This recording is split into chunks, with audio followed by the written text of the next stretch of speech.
They're Jewish believers in Yeshua. Israel was a nation established by God himself. Barry? Yes, Shalom said, God has shown me in his word.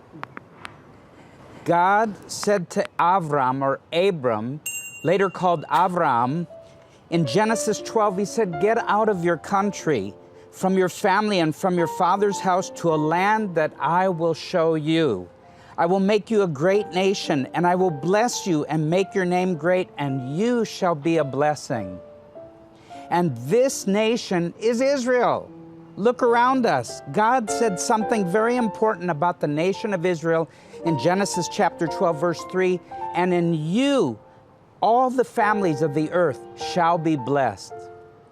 I'll tell you, God established Israel to bring redemption to all nations on earth. But in the last days, God will rescue billions of non-believers by pouring out his glory, his presence, his goodness, and it will encompass the entire earth. Isaiah 61:2 says, arise from depression to a new life.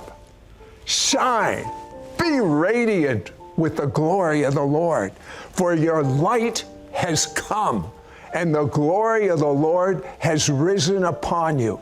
For behold, darkness shall cover the earth, and dense darkness all peoples. But the Lord shall arise upon you. Jerusalem, that's literally Israel. The Lord shall arise on Israel, and his glory shall be seen on you. God says he's about to pour out his glory once more in Israel, and the devil knows it. This glory will ignite the greatest harvest of souls worldwide in history. That's why the devil's trying to speed up the end times to abort the great harvest. Batya, your father immigrated to Israel as an Orthodox Jew from Yemen in the late 1930s. You had the high privilege of being born in Israel, and your family witnessed the whole history of modern-day Israel. Yes, that's right. My father came to Israel about 10 years before Israel became a state. My father was in Israel to witness the historic proclamation of the Declaration of Independence of Israel on May 14, 1948. Jewish people worldwide heard the voice of David Ben-Gurion as he read the declaration. Gathered in Israel were Holocaust survivors and Jews from many nations who wept and rejoiced as the Israeli flag was raised for all to see. And he was recruited to join the forces of the army. And yes, I was privileged to be born in Jerusalem, and I'm the youngest of 5 siblings. Boy, the history you've got inside of you that you just lived, God spared your family's life many times. Tell me the time your mom's life was spared from bombs. It was very interesting. My parents, when they got married, they lived in a very small apartment in Jerusalem. When my father was in 1948, when he had to go and fight in Independence War, and he left my mom with the 2 kids, and thank God that my mom was ready to go and find shelter in my uncle's house, my father's brother, in Jerusalem. And they were spared, really spared, Sid, because what happened is when they came back after the war, they found out that their little apartment was bombed completely. And my mom's life and the 2 kids, my 2 older siblings, were saved, literally saved. So I'm a miracle too. Just living in that land, to me, makes us miracles. Batya, you have witnessed old photos of Israel from the 1930s to today. These prove biblical miracles are authentic. It is amazing to see old photos of how barren the land of Israel was when my father first came to the land in 1938. Now, to see the same land today with groves of fruit trees and other produce, cities and communities growing up in the middle of desert places, it is literally the fulfillment of prophecy. Amos 9:14 prophesied, "And they shall build the waste cities and inhabit them, and they shall plant vineyards. They shall also make gardens and eat the fruit of them." Batya, you know the history of Israel. From its rebirth in 1948, the devil has continually tried to wipe Israel off the face of the map. As a young Israeli girl, what was your experience during the Six-Day War? From the beginning, the Jewish people were surrounded by enemies who wanted to push the Jewish people into the sea. My father joined the Jewish forces to fight for the survival of the newly born Jewish state. I remember as a little girl that they were teaching us how to run into the shelter to find a hiding place when the bombs were coming. And I remember very clearly that I was trying to run through the streets of Jerusalem, running from the school. I remember that day I went into this basement, and there with our neighbors and my mom and my sisters, we were very, very tuned into the news all the time. We were listening to the news. And I remember very clearly that on the second day, there was like this joy all over the room, and all the adults, they were shouting for joy. And I said, "What happened? What happened?" And they said, "Jerusalem has been reunited. We have now the Temple Mount under the Jewish hands." And of course, the Israelis, the paratroopers, they were taking back Jerusalem, and Jerusalem was reunified, and it was in 1967. And I remember very clearly that I had this injection of faith saying, "Yes, God, you are there for the side of the Jewish people. You brought us here for a reason." And it was a great relief for a 12-year-old girl that had a little bit of faith in God. Well, Barry and Batya, you know of many miracles of God for the Jewish nation to survive these wars. Barry, tell me one. You know, during the Yom Kippur War in 1973, the Arab coalition led by Egypt and Syria launched a surprise attack against Israel. And there was a miracle because a commander realized that his troops, they were trapped in the middle of a minefield. So at night, the troops were crawling on their bellies and they were using their bayonets trying to feel for the landmines without setting them off. And at one point, the soldiers cried out to God for a miracle, and all of a sudden, a windstorm blew in. It's amazing. And so the soldiers hunkered down until the windstorm subsided. And when it did, it had blown away much of the dirt, exposing the position of each and every mine. And the entire platoon escaped totally unharmed. That is a miracle. That is a miracle. One of my producers recently uncovered Israeli news footage from December 4th, 2016 of a biblical miracle. I mean, a biblical miracle. The video posted by Israeli News Online shows what appeared to be an enormous pillar of cloud, dust, and rain hovering over the dangerous border between Israel and Syria, in the very same area where ISIS militants attacked IDF forces for the first time 4 days earlier. Miraculously, the mysterious cloud ended precisely at the border without entering Israel's Golan Heights region, seemingly afflicting the Syrian side while not harming Israel. It reminds me of miracles I read in the Bible during the Passover in the desert. Israel was in light, and the Egyptians were in darkness. But the greatest of God's miracles is the large number of Jewish people making professions of faith in Yeshua in the last few years. Batya, your parents raised you Orthodox. You observed Torah, kept the feast, attended synagogue every Shabbat, and went to Hebrew school. You loved God, but you became disillusioned with the emptiness of Orthodox tradition. What happened? Yes, I was raised up as an Orthodox Jew, and yet God taught me how personal He can be. And so I was seeking for more deep relationship with God. And I found this emptiness in just observing the traditions.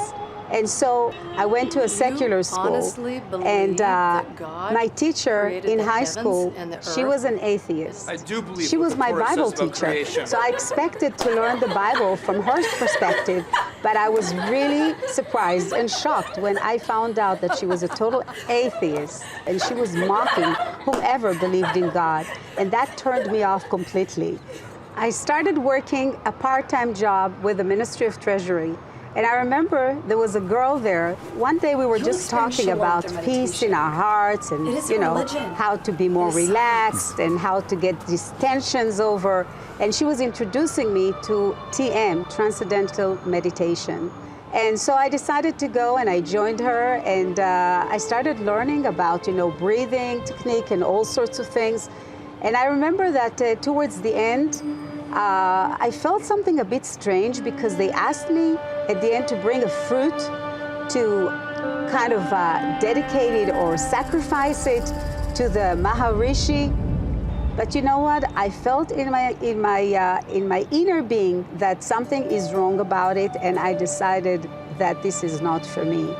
And thank God that I decided to continue searching for God. I was offered another job at a typesetting place, and so as they introduced me to the workplace, they handed me a manuscript. And this manuscript was the New Testament in Hebrew. So it was my first ever time to read the New Testament in my own language. As I was reading the New Testament, the words of Yeshua really pierced through me. I felt that this book is a Jewish book. I realized Yeshua was a Jew. I cried out to God, God, please show me the way I should go. Is Yeshua the true Messiah of Israel, or is he a false Messiah? If he is the true Messiah, I want to follow him and serve him. But if he's not, please, Lord, let me forget about him. Right after I prayed that prayer, I saw a vision of a man clothed in a long white robe. His bearded face was shining and full of glory. The countenance of this man was majestic. Then he disappeared. I felt as if God was giving me a sign. The next day I went to work, and as I was looking to the direction of the bus to come, I saw the same angel that appeared to me. I saw this long, tall man with a beard and a long white robe. I was so excited. I was so overwhelmed. I got goosebumps all over me, and I was like so overjoyed. I knew that Yeshua was knocking at the door of my heart, that he is the true Messiah of Israel. And I decided he is my personal Messiah, and he is giving me a chance, a new life in him. Batya knew that Yeshua was the Messiah of Israel and the Messiah of the whole world. How did she know that?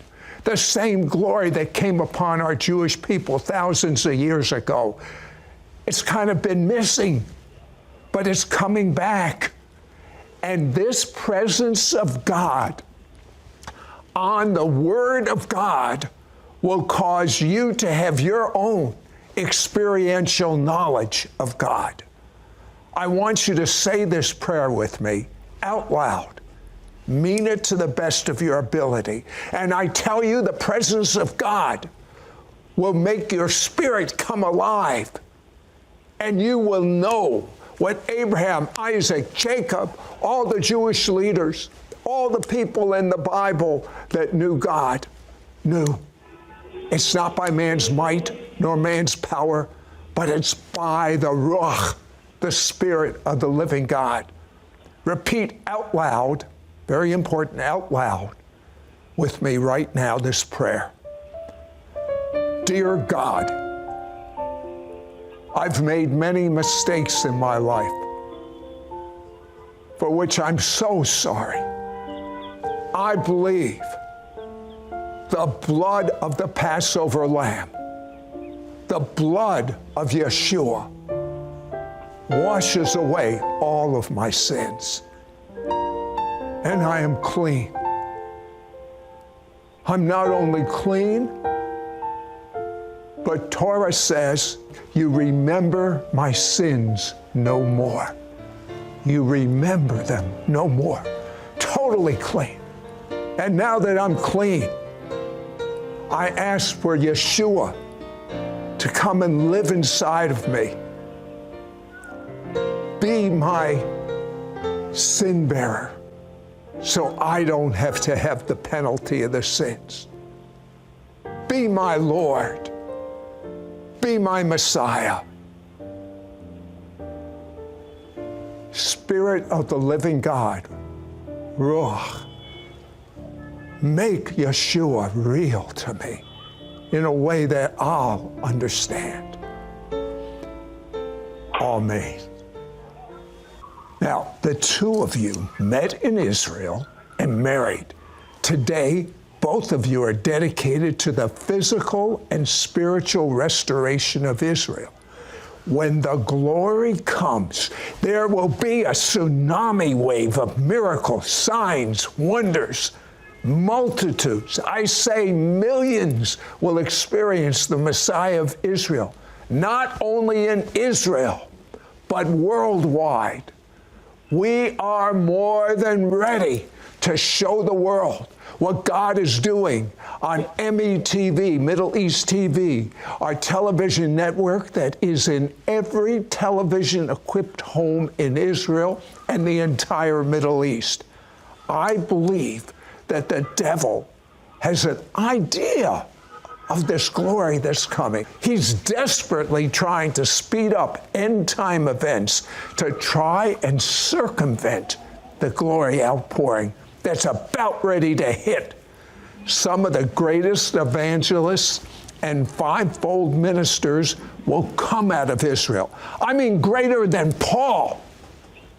And they will be flames of fire to the Gentiles. But there's a challenge. The greatest challenge that Israel has right now is that radical Islam, influenced and funded by Iran, have stored up thousands of bombs and missiles ready to launch against Israel from the north and the south.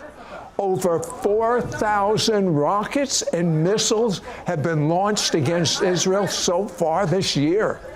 Just in Lebanon alone, it's estimated that Hezbollah has 150,000 rockets stored up.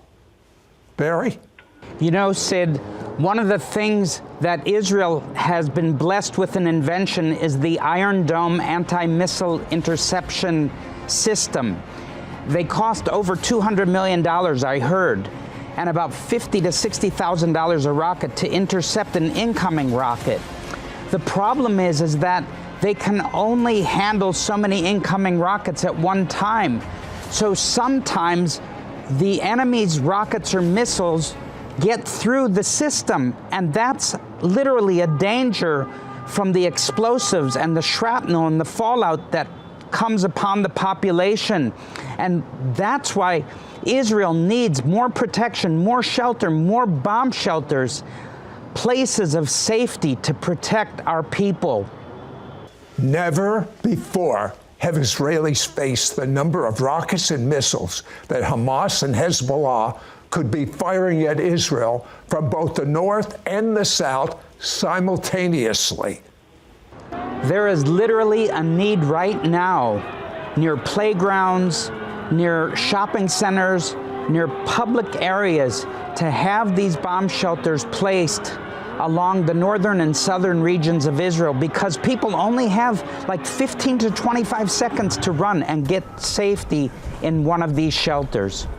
This is a norm here for us. You have to understand the spiritual strain on the people here is so great, beyond imagination. We need to give them more comfort. We need to give them more protection, because we can do it for them, because God made it possible for us. So we want to be a light to the people of Israel. We want to be a blessing at this time. This is why God has led us to partner with Barry and Batya to build these desperately needed IDF-approved bomb shelters. Barry? These bomb shelters are manufactured to withstand these missile attacks. When the siren sounds, there are just few moments to find a shelter. Once the people enter and the door is secured, women, men, and children, they're safe. On the outside of every bomb shelter is a sign reading, "Donated with love for the safety of the people of Israel" by METV. Everyone who enters these shelters will know that it is Jewish and Gentile believers in the Messiah who have helped build the very shelter that is saving their lives. And many will watch the brand new TV programs we're producing for METV, which will be pointing the Jewish people to the one who saves lives for all of eternity, Yeshua. We are raising the funds to build 700 bomb shelters approved by the Israeli Defense Forces. I'm reminded of the quote of Oskar Schindler. You've seen the movie Schindler's List. I could have got more. I could have got more. I don't know if I could have got more. Oskar Schindler said, I didn't do enough. Oskar did what one man could do. A superhuman feat. But let's show Israel what the mishpacha, the family of God, all of us together can do. I call what we're doing double chai. Chai is a Hebrew word, and it means life. That's where we get the toast, l'chaim, to life. Unlike English, every Hebrew letter means a word and a number. Chai also means the number 18. So why double chai? Double life? The bomb shelter saves Jewish people's lives physically, but METV saves lives for eternity. Double life, double chai. At Jewish weddings, bar mitzvahs, when making honorary donations, we Jewish people often give gifts of money in multiples of 18, symbolically giving the recipient the gift of life. So make a gift to build a bomb shelter in Israel and fund our METV television station in Israel in multiples of 18. And bless Israel with double chai.